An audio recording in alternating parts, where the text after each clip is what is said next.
Hey, everybody, and welcome back to the Overlay, a poker podcast. We are up to episode 14. You've got Ken and Brandon here. Brandon, how are you? I'm doing well, doing good. I wonder what it's going to be like once we're out of quarantine, because this is June 9th, Tuesday of 2020. We are in the midst of, hopefully, the tail end. I don't want to say the midst anymore, as in it's like the middle of COVID-19. I'm hoping this is towards like the last, we're like 2/3 of the way through. Right. Not like the home stretch, but like past the I mean, apparently, according to the governor, we are past the peak. So that's good. That's good. I mean, it can't be bad. I mean, once you're past the peak. But then now they start talking about crazy second waves and things of that nature. I don't know what to think of this particular We just moment. need to fade the second wave. Fade the second wave. Well, it's funny that you say fade, because we are on episode 14, and one of our most popular episodes so far, besides the COVID-19 kind of recaps, which are by far the most popular, was Poker Culture 101, Stereotypes, Language, and the Unwritten Rules of Poker. So Brandon and I thought, good idea. We should do a second level course, Poker Culture 201, the advanced class of poker culture, where we're going to go over chopping, staking, and what to wear in the poker room, or what players seem to wear, or what's the most popular poker attire. Good word there, attire. Yeah, you thought of it. I was like, poker clothing, and you're like, no, attire. And I was like, damn, Brando, that is a good IU would be proud of you for coming up with that verbiage. Yep. Did you like verbiage? That was pretty good too. Yeah, that was pretty nice. So Poker Culture 201, episode 14 from the Overlay, a poker podcast brought to you by CCG Poker Radio and Paramount Social Club in Houston, Texas. Just a real quick update on poker or live poker right now. What's open right now? Like Texas is booming, Florida is booming, Arizona booming, Vegas is open. Freaking super booming. Five-handed. And considering they're making it as difficult as possible in the sense of like it's five-handed, like the poker rooms in Vegas that are open, and there's only a handful of them. There's only like 4 rooms that are open, right? Uh-huh. Or at least on Bravo, that's what it says. And but they are like hammered full. Venetian's got like 20 games going every day with like 40 people on the 1-3 list. Yep. There was another one of the local ones. I don't know if it was South Point. South Point's been open since about a week now. About Thunder Valley opens like now. Like Thunder Valley opened at where is Thunder Valley? It's in California. I don't know. I think it's in California. Anyways, they open at 10 a.m., whatever their time zone is, which could either be now or in an hour, but they're opening up. I did see that the Venetian Poker Room is doing something in the middle of June for like some kind of tournament series with like those 5-handed single table. Yeah, I saw their structure. Shout outs. Kind of cool. It's a $230 buy-in. Okay. 10K starting chips, 10-minute levels, and blinds are starting at 100, then 1, 2, 1, 3, 2, 3, 2, 4. So they took out the $50, or they took out the green chips. I in all honesty, just so we can say it's the way it's green chips are dead. Yep. Green tournament chips should not be a thing anymore. Agreed. I mean, we use them at CCG for the very small buy-ins, but like deep stack poker, like you shouldn't have green. They're just a pain in the ass more than anything. And even then, even in the early bird, literally probably one of the smallest big live tournaments in the country where you get 100 people. That's true. That's pretty awesome to talk about. But yeah, go ahead. I mean, we only use the green chips for an hour. Right. And you start with 2550. You only start with 3,000 starting chips without the add-on. So it's like you need the difference between 100, 120, or and 50, 100. And there's a 2550 level and 75, 150, and 153. Not 75, 150. It's been a while. Is there 75, 150? No. 25? Yeah. It starts 50, 100 or 2550? No, 25, 50, 51, 1, 2. So, but there's still 153 in there too, which is, 200, 300, it really does make a big difference. Correct. And it's only 12 minutes levels. In 1 hour, they're gone. So they're useful in that sense. But in these big deep stack tournaments where, there's going to be all these structures or all these levels of 30 minutes, an hour, even 2 hours. Right. Like, and the green chips are on the table all day. It's just a pain. Yeah. Anyways, back to Poker Culture 201, the advanced level course of poker culture, brought to you by the Overlay. What are we going to talk about today? I think we're gonna start right up with the Laden things, right? Yeah, because we were talking about it last week in episode 13 about prop bets in the poker room. Prop bets. Yeah, prop bets. Prop bets is awesome. Those stories got a little out of control, which is great. That's what prop bets do. That's what it does. It creates action. But we were going to talk about Laden things, which I liked kind of doing it into this poker culture, because you and I were just talking about Laden things, and we'll get into that in a second about what it is. But I have never heard or seen that game anywhere else but in a poker room. Correct? Have you? No, never. And I'm not saying that poker players like invented this, but it seems like they invented it. There's no way they might have invented it. All right, so nobody can come up with such a degenerate, awesome game. Not in a million years. I'm going to actually look up Laden games, but can you give us a rundown of what Laden games is? So Laden games takes 3 people to play, but it's 2 people playing against each other, and then there is a third just random person that is involved, and that random person can change every single game. So if me and you are playing Laden things, I will come up with something crazy in my head, like, let's just say, I'm thinking of good ones that, how many females are in this poker room right now, just for the, or are in the casino right now. And it's not, and now it's, if I ask you that question, you don't get to answer based on how many I think there is. You have to answer that based on a third party's opinion of how many they think there is. So depending on who the third party is really changes up your answer quite a bit. Because if it was, let's say, a 10-year-old that you ask, how many girls do you think are in this poker room? They might just be like, 12. I have no idea. Or you got the calculated 60-year-old scientist. You ask that, and he's like, well, I know that there's average 841 people in this casino right now, and on average 55 are male and 45 are female. So I'm going to say 341 or whatever. You know what I mean? So now you have to guess what the guy's interpretation of the answer is. And usually the way that it's played is, I'll start off by saying 20 and you'll say higher, and then I'll go 30 and you'll say still higher, and I'll go 40 and you'll say higher, and then eventually you'll say that number's good, and then we see if you're over or close to that guy's number. All right, well, I just looked up Laden, and apparently it's Lodden, and it's named after Johnny Laden, who's a professional poker player. Yes. Laden Thinks is what they originally called the game. Laden Thinks. Laden's name is associated with the game Laden Thinks, in which 2 bettors place bets on what a third party thinks is the answer to a given question. For example, the third party will be asked how old he thinks a particular person or how much a particular item costs, and before revealing his answer, the 2 players will place a bet on what they think the third party's answer will be. The actual answer to the question is irrelevant. The game was invented during the World Series of Poker Europe when Phil Locke and Antonio Estefandari, can still not say that name, say his name. That's all. Played the game with Johnny Laden as the third party. So they literally called it Laden Thinks, which is now transposed into Laden Games. Laden Things. It's Thinks, not Things. Thinks. Laden Thinks. Right, because it's what Laden thinks. What's Laden Thinks. So the point of it is that it does not matter what the actual question is. So if you and I are playing the game and we're playing with, Laden himself, because that would be kind of cool to play this game with him.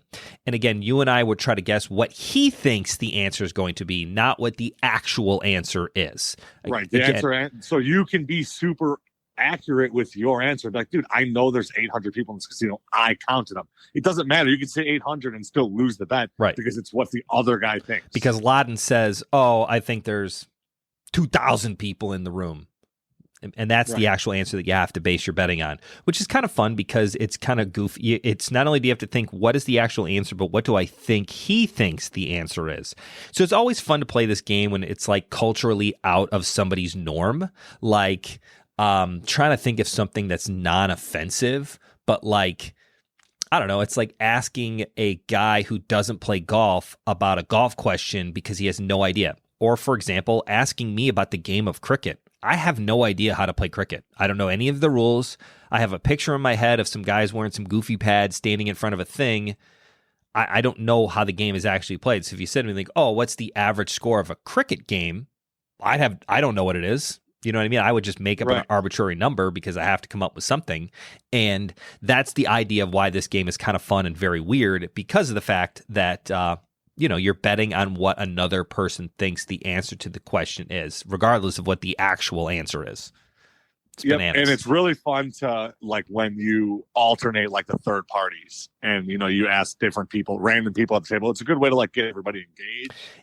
Yeah, for sure. And I've played it and seen it where it's like, all right, when the waitress comes over, let's ask her what blah blah blah blah blah is. So it's like you guys all lock in your answers of, this, and then she has to guess what you guys were thinking. So it's like, I don't know, maybe ask a sports question and you get the waitress to come over and she's like, oh, I don't know, the Bears. And you're like, haha, we were talking about the Cubs. And that's like totally different. But again, you have to try to guess what she thinks the answer is going to be, not what you think the answer is going to be or what the actual answer is. Anyways, Laden Thinks is a fun game to play with your friends while playing poker. It keeps the game, I think it makes it where, again, it's this cultural thing in poker where players are always trying to keep their minds occupied and maybe off of the fact that they're playing poor poker. And this is a really fun way to do that. Yep. It should be played more. It should be played more. Maybe in the CSOP this year, the Chicago Series of Poker, whenever we get to have that, maybe we'll have a Laden Thinks like tournament. That would be awesome. That would be awesome. Chips too. Yeah. I think it would be fun. And we'll come up with some. Do that. Yeah, we're going to do that. All right, you heard it here first, folks. Episode 14, June 9th of 2020. Laden Thinks is the first part of Poker Culture 201, the advanced level course of the culture of poker. All right, so the second thing we wanted to talk about for this episode is chopping. Kind of the unwritten rules of chopping in a casino or poker tour tournament. Yeah. I mean, really? Yeah, go ahead. Well, my question to you is, why is it necessary to talk about chopping? So it really depends, depending on the establishment. So like at CCG, like chopping is kind of a norm etched into our brand, like not our brand, but like, our culture at CCG is that there's going to be a lot of chops. There is, a lot of people know each other and are okay giving up some of a little bit of a chip lead to have an even chop because they're just happy they got down to heads up in the early bird. Doesn't really matter that the guys got them 2.5 to 1 or 3 to 1 or whatever. It's one double up. And, there's a lot more, it's a lot more accepted in kind of CCG world than it is a lot of the other places. Whereas there's some casinos that just don't allow it at all. And then there's other places that will adjust it for you, and they're kind of like, we'll facilitate it for you, but you're still gonna have to figure some stuff up on your own. And then there's other places where it's just like, hey, if you guys want to do this, take a break, walk away from the table. We don't want anything to do with it. Whereas at CCG, we're like, hey, Brandon, come over here. Let's figure out these numbers. I'm like, cool. Here's the numbers. You get this. Right. You get this. You get this. So the reason for that is really because of a few things that the casinos want to avoid, which is there's a lot of times. Well, before we do that, let's talk about the places and instances where chopping happens and doesn't happen. So when you get like a charity poker event like CCG, which is kind of, maybe 1 or 2 levels above, I don't want to say home game, but it's not like. It's not tour style. It's not. Correct. It's still tour. Kind of the hybrid between casino and a home game where it's significantly more professional. I don't want to undersell the product here, but it is still a friendly game. I mean, you're playing a $20 early bird. First place is $500. Second place is, $300. You're talking about $800 in the prize pool. Yeah, the chips might be 2 to 1, but it's like, man, if we just chop it now, it's $400 each. Like, it's better in second place money. Let's just chop it so we can get into the next tournament because there's a whole string of tournaments happening that day. And it's like, I want to be done with the early bird so I can clock in and start playing the deep stack. So like people are willing to say, let's just chop it evenly and move to the next thing, right? Other guys got to go home. Same thing with sit and goes. It was $130.70 for $200 in the sit and go. I mean, 9 times out of 10, you get the heads up. It'd be heads up, $100 each. Let's get on. Let's go play the next one. Let's go play the super stack at 4. Right. Let's go. I got to go home. Let's move forward. So chopping was not only acceptable, it was very much kind of the perceived. That was what was going to happen. I would say it is pretty rare that the lower buy-in tournaments get to heads up and actually play all the way out unless there's like a huge chip leader, or you get kind of, and again, we're going back to poker culture here, or you get the new kid that's never actually won a tournament before and he wants to play it all the way out. So he does. And I shouldn't say new kid because it happens to veterans and older guys as well. Or, they want to get that experience of like, I am not chopping ever. I don't care what it is. Let's just play it out. And that's fine, because the one thing about chopping when it is acceptable in the tournament is that it has to be a unanimous decision. It's not like there's 8 guys left and they want to chop it 8 ways and it's 7-8. Yes. Okay, well, democracy rules here. We're going to go ahead and chop it. The one guy's vote doesn't count. With chopping, it is 100%. You got to be a unanimous decision. Everybody has to agree. And that does cause for some fights occasionally, right? Yes. And I say fights, arguments. It could, a lot of times it gets to the point where if one guy doesn't want to chop, it's just like the whole table's rooting against that guy. Right. And the dynamic changes a little bit. And then if we can just go a quick side note to like paying the bubble too, is really quick. That's a lot. That really doesn't happen in casinos unless you're going to take the money out of your pocket, because the casinos aren't really going to adjust the prize pool or whatever. But paying the bubble, that happens 8 times out of 10 in maybe a charity 9 poker tournament, maybe 9 times out of 10. And when somebody says no to paying the bubble, that person is almost, perceived as being an asshole, or, is just like a jerk for not splitting it out. And it's kind of almost to the point where, like, even if you don't really want to do it, you kind of get a little bit peer pressure into it. Like, especially when I play a CCG tournament, like, volunteering there and, knowing 99% of the players. Right. Like, if they're just like, let's chop this up. It doesn't really, I'm going to say yes. It's the good and the bad thing, right? It's the nice part that it is more friendly because it is kind of like the place where everybody knows your name if you start going regularly. It's something that we try to do. It's a weird balance between being friendly and yet still kind of trying to play in a professional setting of we want to make this happen. But I don't, I'm fine with the bubble thing. I think it's good sometimes, and it's nice to just be like, hey, we're going to pay the bubble. The bubble bursts really fast, and you don't get that time where people are dragging things out and the blinds are moving up and everybody's stacks are diminishing because of the fact that the game halts at the bubble. So I think it's nice. That's true.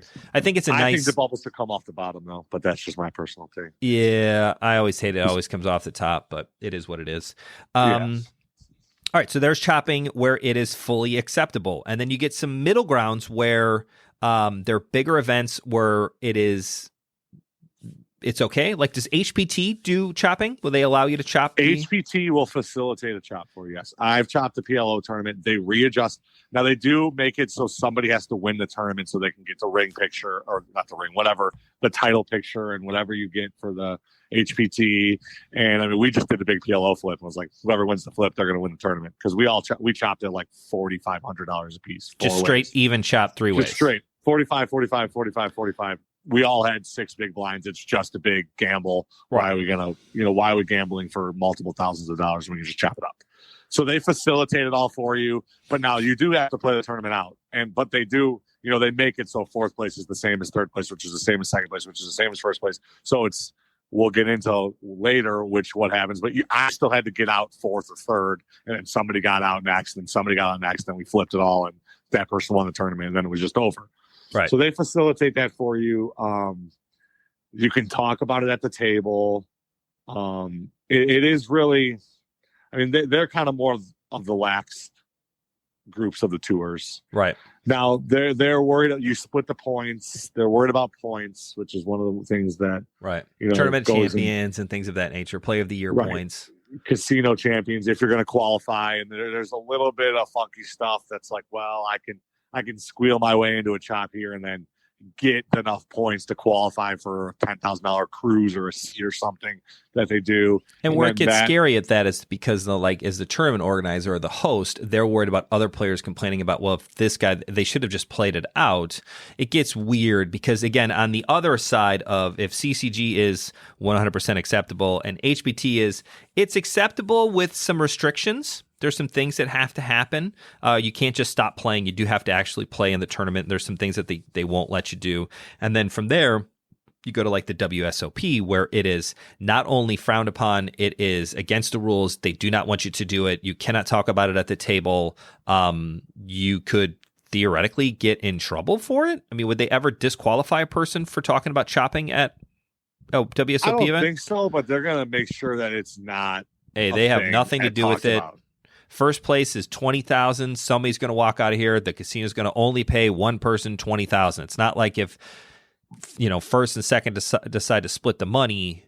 Somebody has to take first place money and somebody has to take second place money, and then you walk away from the cage and you divvy up whatever it is that the deal that you made between those two players, which there are some horror stories from. Yes. So I think first of all, the two biggest reasons is because WSOP has a huge, especially the circuit. I mean, they have casino champions player. They have the points race for the $1 million guaranteed tournament. They have really high, like a ton of money at risk here. So they have to make sure their promotional money that they're giving away. Right.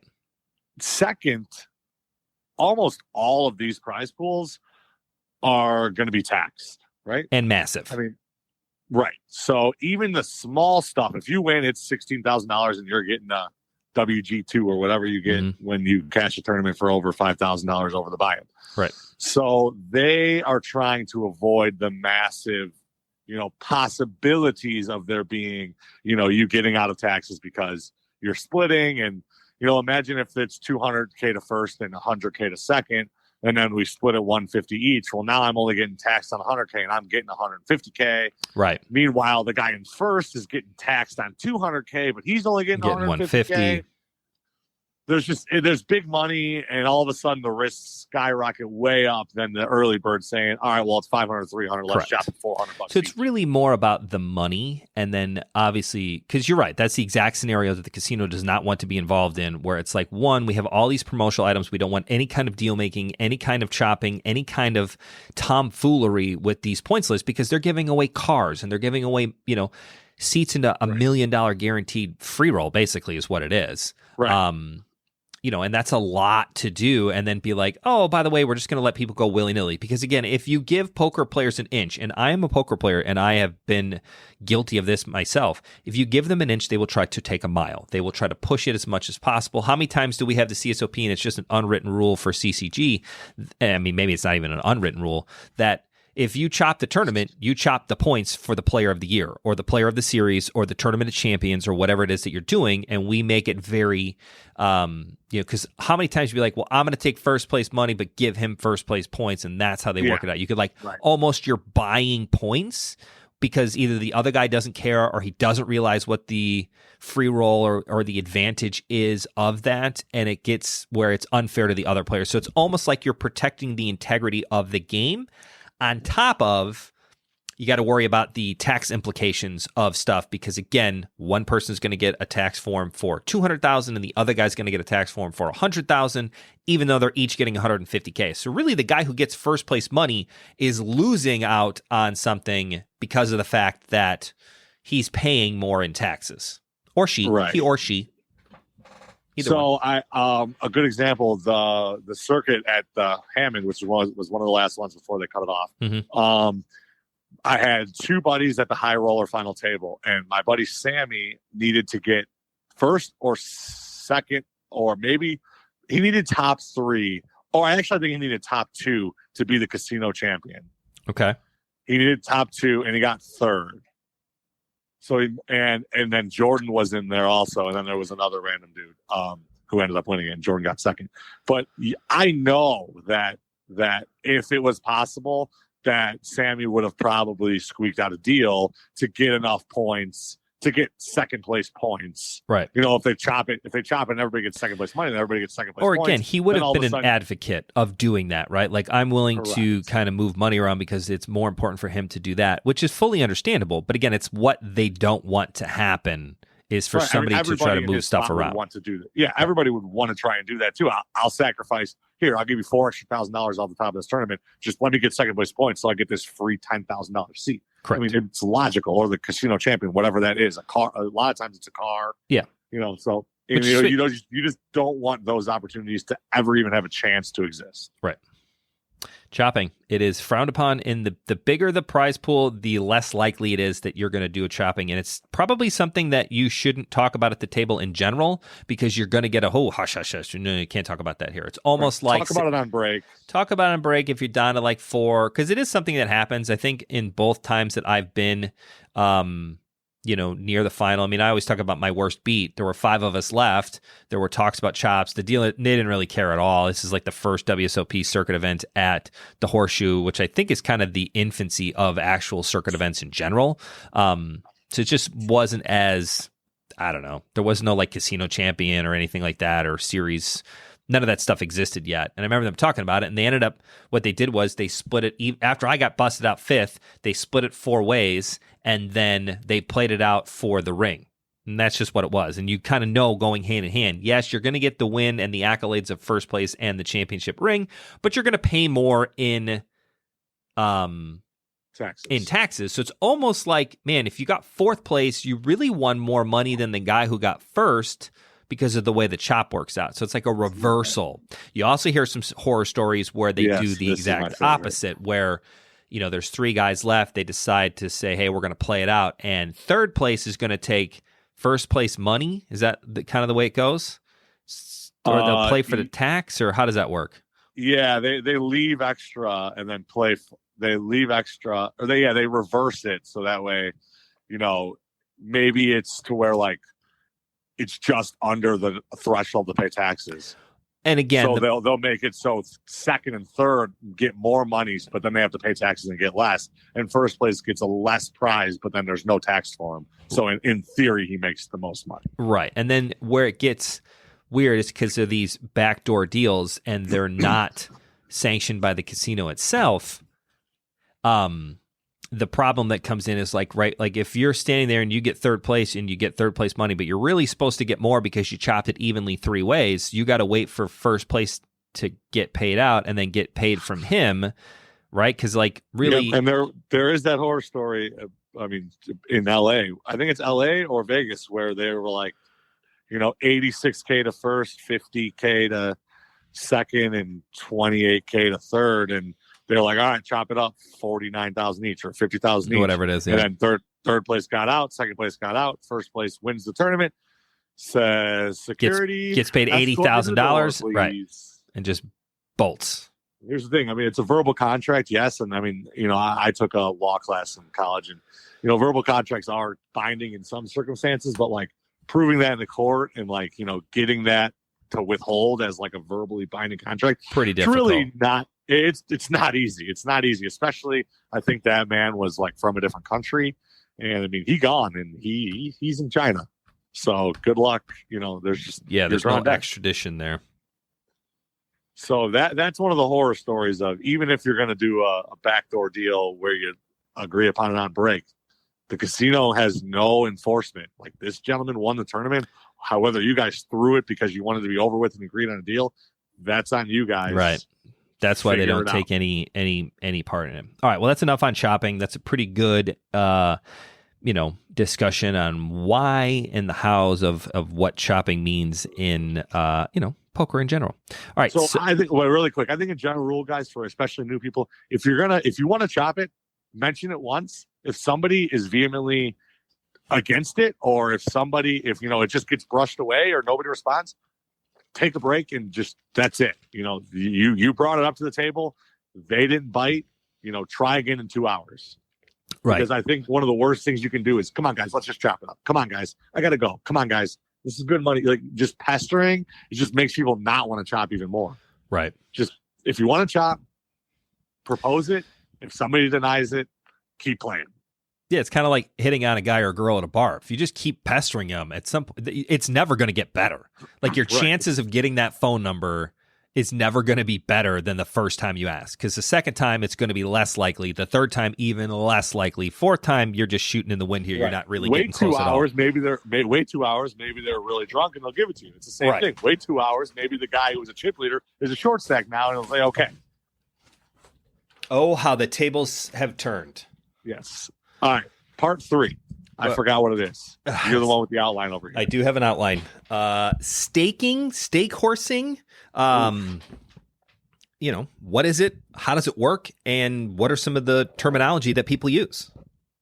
So what is a stake? What is staking or being staked, stake horse? You hear these things. My horse is still in. Yeah, right. If I'm going to stake someone, long-term staking, I'm going to give you a set amount of money, and then you are going to play on that money, and then we are going to, we're going to work out a deal to, split the profits in some way, shape, or form, where you do the playing, I put up the money, and then we both reap the benefits of it. I think that's the short, easy, sweet way of it. Now, there's a million different formations and different ways to stake, but I think the easiest is just, let's say that, I think there's two ways that are pretty common. Let's just say, Ken, I'm going to put you in every single CCG tournament for all the month of August. Here's $10,000. And then you take your $10,000 and you play in everything, and you end up with $6,000 at the end. Well, you just played all month and made nothing, and you lost $4,000 of my dollars. And, that would be it. And I'd get my $6,000 back, and you go on your way, if that was our agreed upon deal.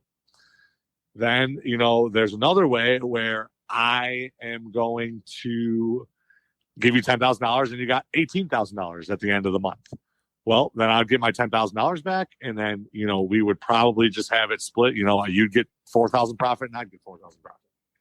And then, there's different variations where people do, it's going to be more or less longer term than a month of tournaments.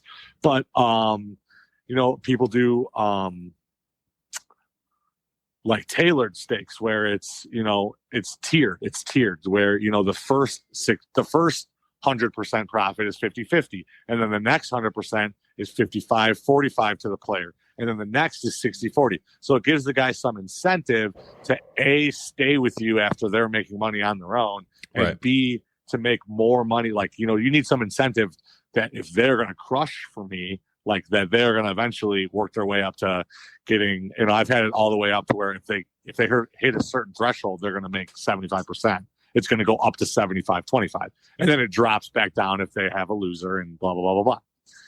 So that's like the most authentic form of staking, just like that. But then you have staking, which doesn't always go so well, and you end up with people getting into makeup, which makeup is just money that I have fronted to you to buy-ins that you have lost, and now you need to make up that in winnings in order for you to get back to even or above water to show profits for yourself.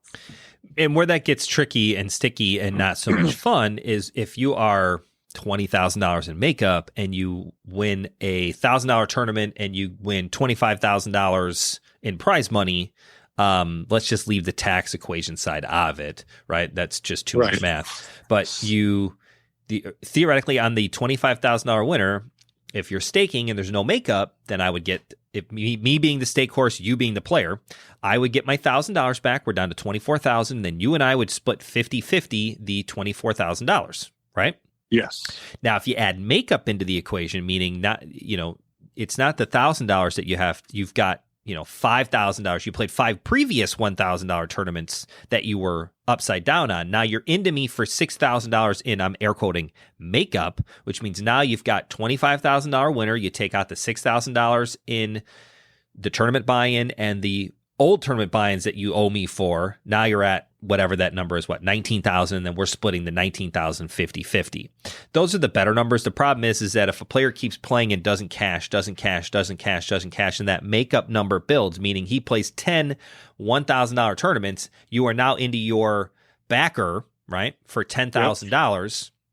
If you go play the next $1,000 tournament and win $10K, you're thinking, sweet, I'm getting $5K back or $4,500, whatever it is. That's not the way it works. Because you owe $10,000 to makeup, the backer eats up all of that profit so that he can get back his investment, and you get nothing for the actual winner. Yep. I mean, there's literally hundreds of stories of people, winning an HPT main event for $160,000 and getting none of it because they owe so much in makeup. Right. And then you got, people say, well, how do you get this far into makeup? Then you got the backer side of things. Well, it's like, well, I'm already in for X amount of dollars. It's like, they got to win something eventually. I got to keep going. You almost got to keep going, especially if you believe in their skills. You got to keep going. And ride if they bing something, it's you like get the it all back. downswing. It's a downswing on the backer side, is that you have to fight through that downswing, because the worst thing can be is you put a guy in 15 1K tournaments, you're down 15K, you're like, that's it, I'm out, you're on your own, do whatever you want to do. He then goes to the next backer and says, hey, let's start a fresh deal here, and he drills a $40,000 winner. You get none of that. Right. You're out 15,000.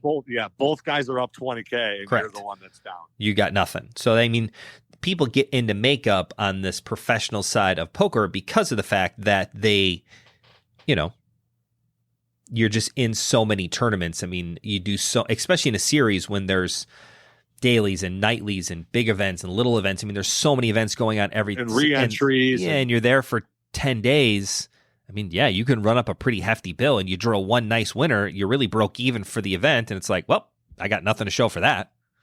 Right. I mean, I think we can use this example since he said it. When Jordan was on our podcast, he said that he got second in the high roller for 25K, and it almost broke him even for the series. Yeah. Episode 7, the one with Jordan Hellstrom, the 2-time WSOP ring champion.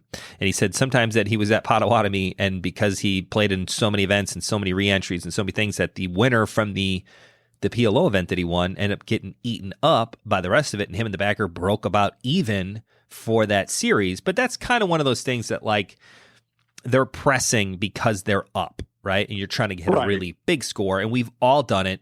You double or triple up the first hand in a cash game, and now you're playing stuff that you probably wouldn't have played otherwise, because it's like, well, I'm up and it's free money, and the 2x in my cash game, if I bought him for $300, I'm up $600. That doesn't excite me, but the chance of running my 300 up into like 4K, that excites me. So it's like you end up punting off the $600 winner because you want to get a bigger winner. That is what it is. It happens sometimes. So then that's basically staking. That's the stake side of things. It's basically somebody puts up money, you play on their dime, and you chop the winnings, but you have to make up your losses. I mean, That's as simple. It is however you want to deal, however you want to break that up. If you give the money ahead, if not, you're gonna have to make up. I actually, my buddy, long-haired Jimmy, back in college when we were 18. This is 2008, when online poker was big. He used to put me in tournaments, but there was no such thing as makeup yet. So I had the best of both worlds. He would put me in everything, but there was no makeup. I would lose, bing something for 5,000, and I'd just get 2,500. Chop it up. Yeah, and I feel kind of bad for that now, knowing that I won because he's risking a lot more because he's constantly putting you in, and if you only cash, and as soon as I cash the first time and chop it up with him, I'm ahead in the deal. Way I put up no money, and then I chop 1,000. Now I got 500, and he might be closer to even. Lose. Right, at best. Yes. All right. Well, that really kind of. Go ahead. You were saying the other side of staking. Yes. So the other side is more like a horse, which is you're going to buy a piece of their action in a single one shot, or maybe 2 shots in a tournament where there's no deal where there's makeup. So that means you're going to have to pay. You're not going to get as good of a deal as the player. You're going to get half of your action paid for, and you're still going to have to put up half the money. So if it's a $1,000 tournament, each 10% is worth $100. I might be putting up $500 on my own, and then sell 5 $100 pieces that people have 10% of. This is a one-shot game, right? So and it's even more that it's a one shot on that one entry. Meaning, if it's a re-entry tournament and you re-enter a second time and you paid the full $1,100 or whatever the case may be, that doesn't get you anything from there. So it's like once you bust once, that deal is over. That contract is done. You lost. You're out. Do you want to re-up on the second buy-in? If you say no, then you don't get anything, and the guy goes on to win the tournament on the second bullet. Your original 10%, you don't get anything because that 10% is gone, right? Right. Correct. And so that's why people always ask me, like, wait a second, how come if you put me in this tournament 100% of your money, then I get 50% and there's makeup, but if you buy my action, you only have to put up half the money and get 50%. It's because I don't get the makeup. Right. The makeup is what makes me put up all the money and get 50%, as opposed to only putting up half the money and getting 50%. Because I don't have the luxury of making it up. It's a one-shot deal. It's a one-shot deal. And so, you see that a lot if, if there's like an overlay in a tournament, or there's just a really big tournament that comes, like the monster stack, when it comes to the Horseshoe Hammond twice a year, is like $45,000 for first, and it's a $400 bullet. And somebody like, Bronco or Todd, or, Bronco will just text 20 of his friends and be like, yo, let's go halves. They probably, if they're like, back 5 years ago, I couldn't play $400 tournaments. He'd be like, yo, let's go halves. You got $200? I'll go 200. We'll go 50-50, just try and bink it for 40,000. Right. You do that a bunch of times and you get 12, 15 horses in there, you might actually get the person that wins the tournament. And they're one shots. I lost every time for Bronco, and I lost his $200. And the next time it was just 200 more. And the next time it was 200 more. And if I eventually cash something for 4,000, we're splitting it 2,000, 2,000. Like the previous, all those other 200 bombs that he bought my action from are not contingent. Like they don't carry over into this deal.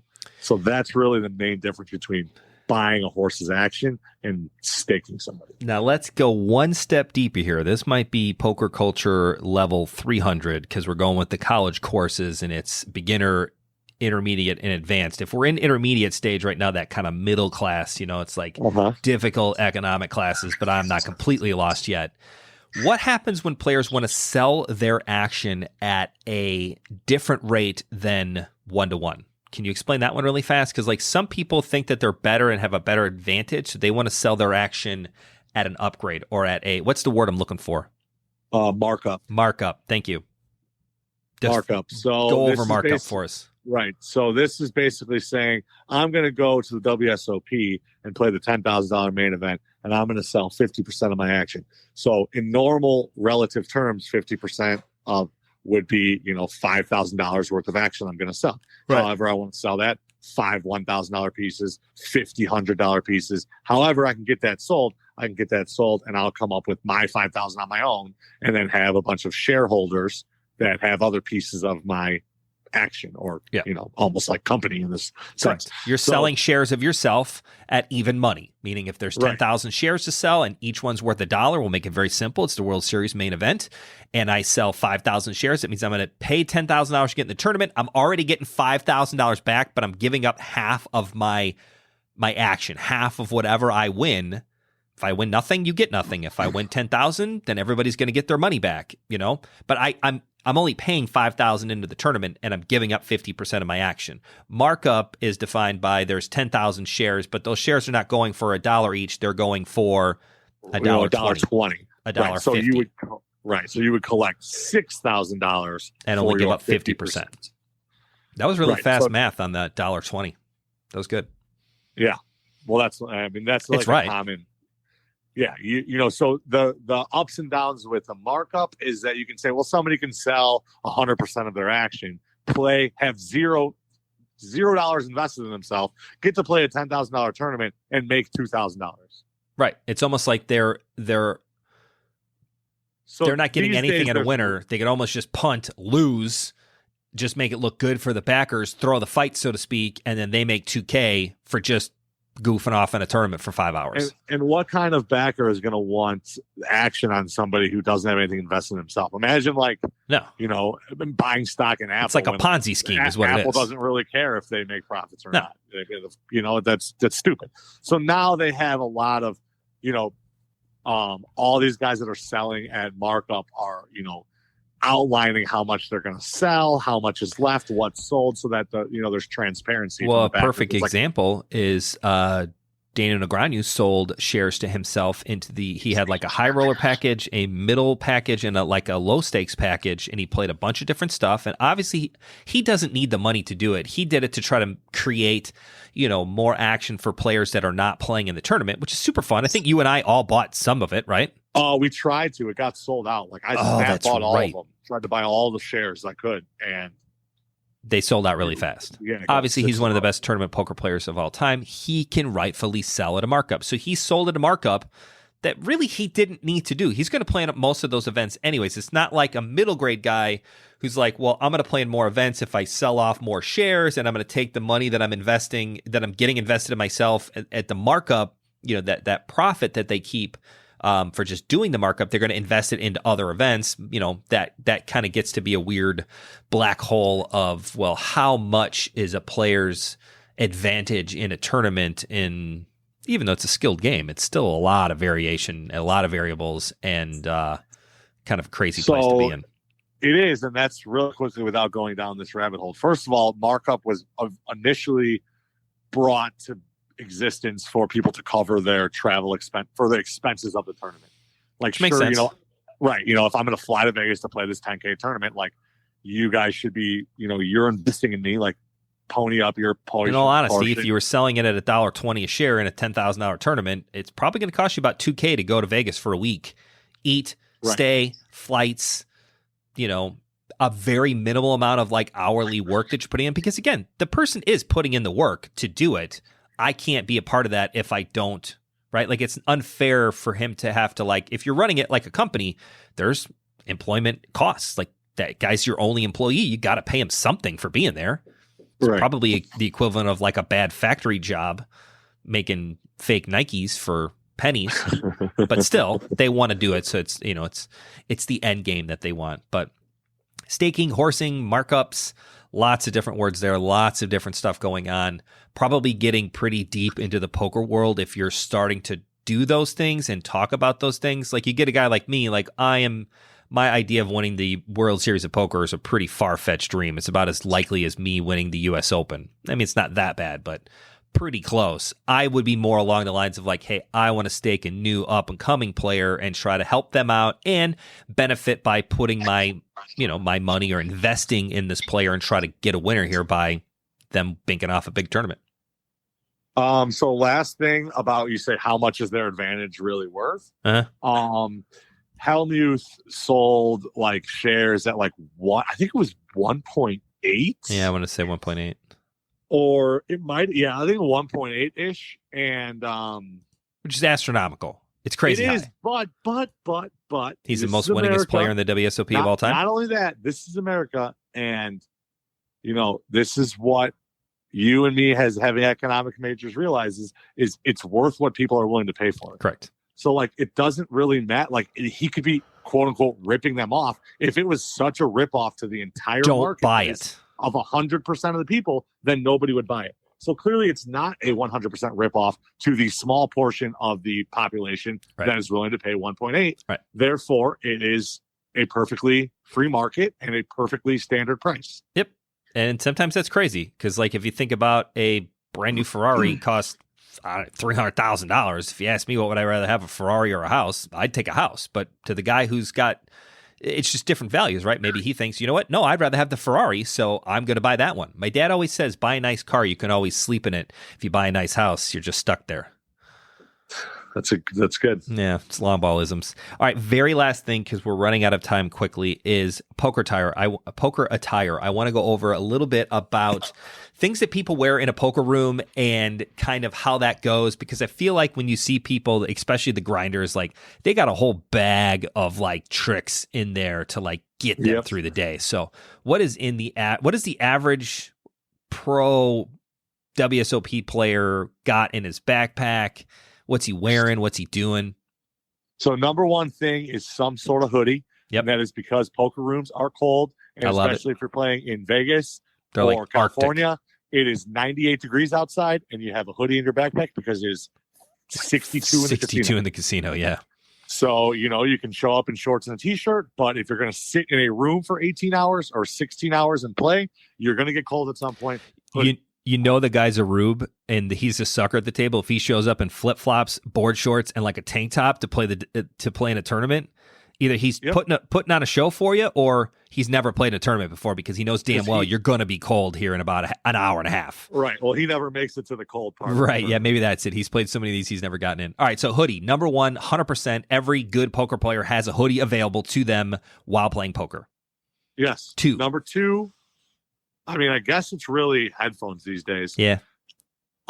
Everyone now with the phone explosion and the media explosion, it started with just having an iPod in your pocket. Yep. Then it went to your phones that play music. Now it's iPads. Now it's basically every device you have. Right. As we said earlier, I accidentally hung up with you on my Fitbit today, which I didn't even know I could do. So I don't even know how my Fitbit and my phone are synced up in terms of it knowing I'm on the phone. I thought it just recorded how many steps I had. Nice. So yeah, so headphones. People are always your iPod, your iPad, some sort of technology content into their, whether they're watching Twitch and playing, whether they're listening to a podcast, music, whatever it is. Right. Listening to the loud guy to your right isn't fun anymore. So especially when you're expecting to put in a very long day, right? Like if you're expecting to start a tournament at noon and they're going to play till 2:00 in the morning, that's 14 hours. Like you're going to want something to do, because sitting there for 14 hours, you got to have something that'll take your mind off of the monotony of, hand fold, hand, good hand, I'm going to raise, fold, next hand, fold. I mean, if you're playing the long game here, it's a lot of folding and a lot of boring times. I mean, the average player, like the average good tournament grinder, is averaging like a VPIP, which is another advanced voluntary put in the pot percentage, somewhere between 15 and 20%. That means you're playing 1 out of 6 hands.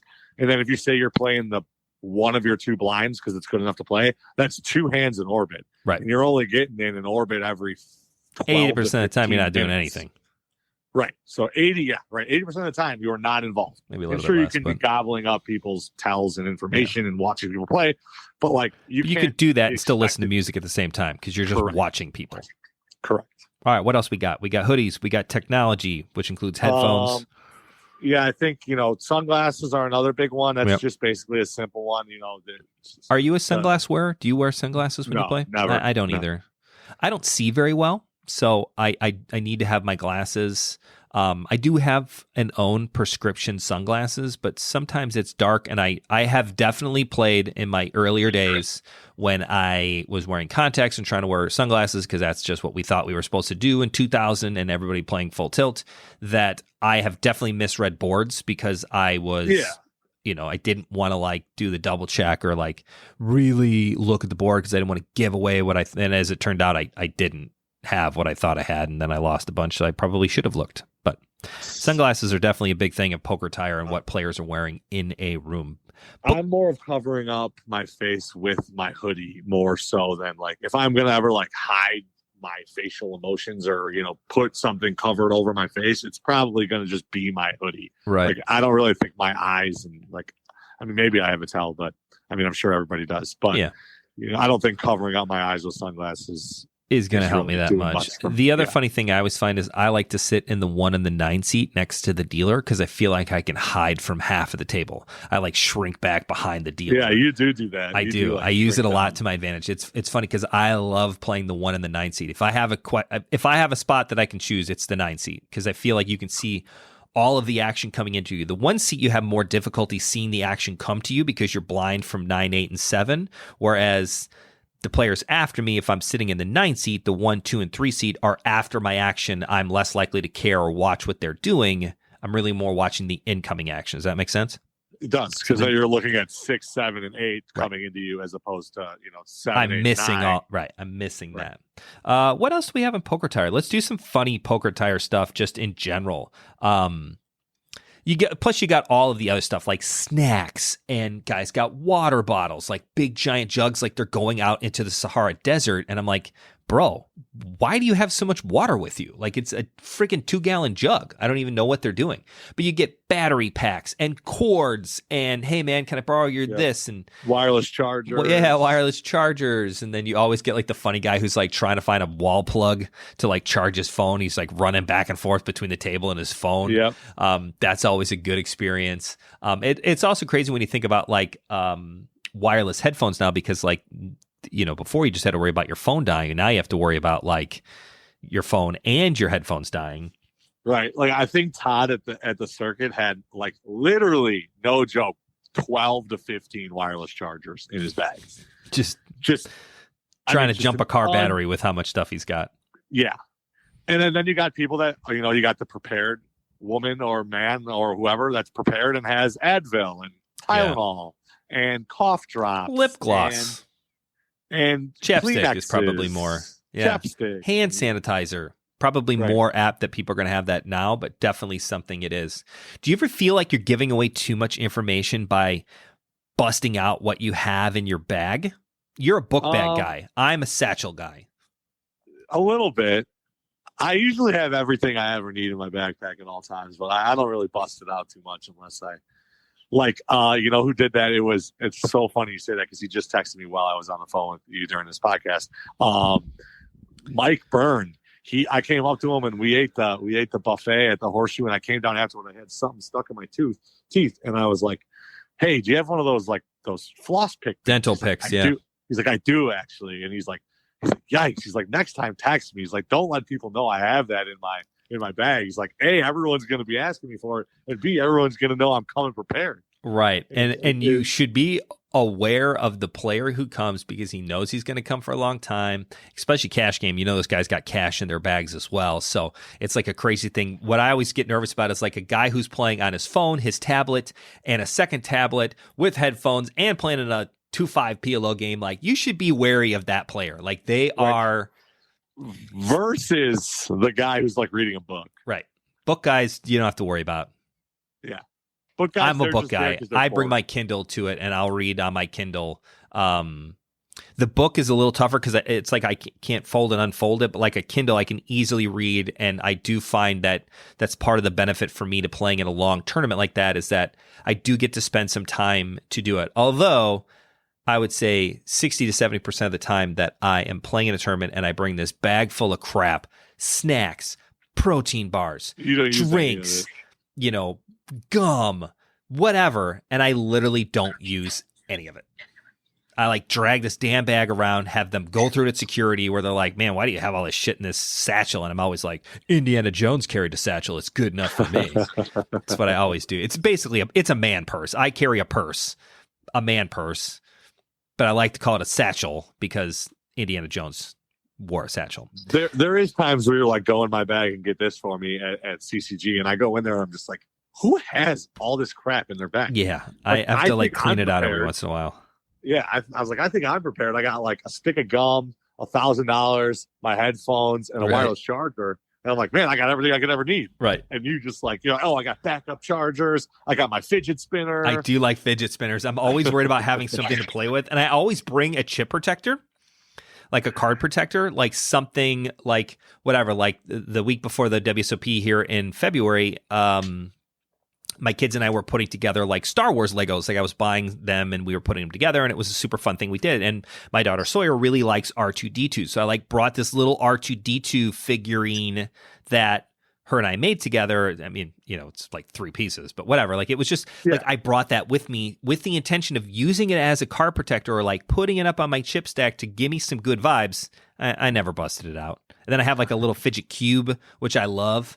I literally bring it with me everywhere. I have never brought it out on the table. I don't know if I'm embarrassed to do so or what. Black fidget cube with the black switch. It's literally been in my bag for like 3 or 4 years whenever that stuff came out, and I very rarely use it. Occasionally when we play spades, I'll bust it out, and then I'm like, oh man, this thing's awesome. I'm glad I have it. We're pushing on an hour. This is definitely one of the more fun things to talk about. Poker culture in general is just, it's its own unique world. And if you get to be a part of it, it's so much fun. Like whenever I'm explaining poker to people that are non-poker playing people, I'm always like, it's its own world. It's got its own language. It's got its own, diverse culture. It's got its own different like factions and little cliques here and there that you kind of realize which ones are the stoner guys, which ones are the old guys that don't really care and they're just doing this for fun. Who are the new young grinders? Who are the internet guys? It's like you could always see, and they all kind of gravitate towards each other. It's very interesting to watch. And then you get like you and I who kind of fit into all of those things, but don't actually we're like our own category of like old degens that are just like, all right, we don't really belong anywhere. So now we have our own group of people that we hang out with. The good news is that group is growing because like we were the young guys who are now a little bit old, like everybody like Dan on the Grind. Well, all of a sudden there's a lot of Dan on the Grinders who used to be kid poker and is now 40. Right. But like, there's that whole group that grew up and got into poker in 2003, 2004, 2005 that were the young kids for so long that are now like still their like own upgraded version of the young kids. It's very fun. Well, thank you as always for listening to the Overlay a Poker podcast. We appreciate you guys so very much. We would very, very much like if you could leave us a review. 5 stars is always appreciative. If you can actually write out a review of what you like about the show, we will greatly appreciate that. Anywhere you listen to podcasts is great by us. Our most popular platforms are Apple, Stitcher, and Spotify. Actually, this past week, Stitcher overtook second place for most downloaded content for the Overlay a Poker podcast. Boom. Kind of interesting. So, Stitcher listeners, thank you for listening. Spotify listeners, thank you for listening. Apple guys, you are our bread and butter. We appreciate you so very much. Thank you, as always, for listening. Brandon, do you have any kind of cool tagline yet? I really don't. 14 episodes in, you still got nothing. Yeah, I like Welcome Back America because we're back. Vegas is open. Poker's huge right now. I'm so happy that the live poker is great and it's working and people love it. So thank you. Continue to play poker. We love you. We will see you soon. Did I just say we love you? I mean it in like a cool poker way. You did. I've been listening to a lot of Gary Vee lately because I'm getting down on myself with like not working and like I need some positive like videos, and Gary Vee's my go-to guy for like pump me up. I'm down on like work. I need to get motivated to do more, and he's very much like, I love you, bro. I've never been told by a 48-year-old man that he loves me that's not my dad, and been like, I love you too, Gary. So we love you. We don't care if you think it's silly. We still love you. Thanks for listening. Good Lord, hour in. Poker culture, advanced level 300. Let us know what you guys want to know about. Thank you so much for listening. Brandon, as always, goodbye. It was a pleasure. Yep.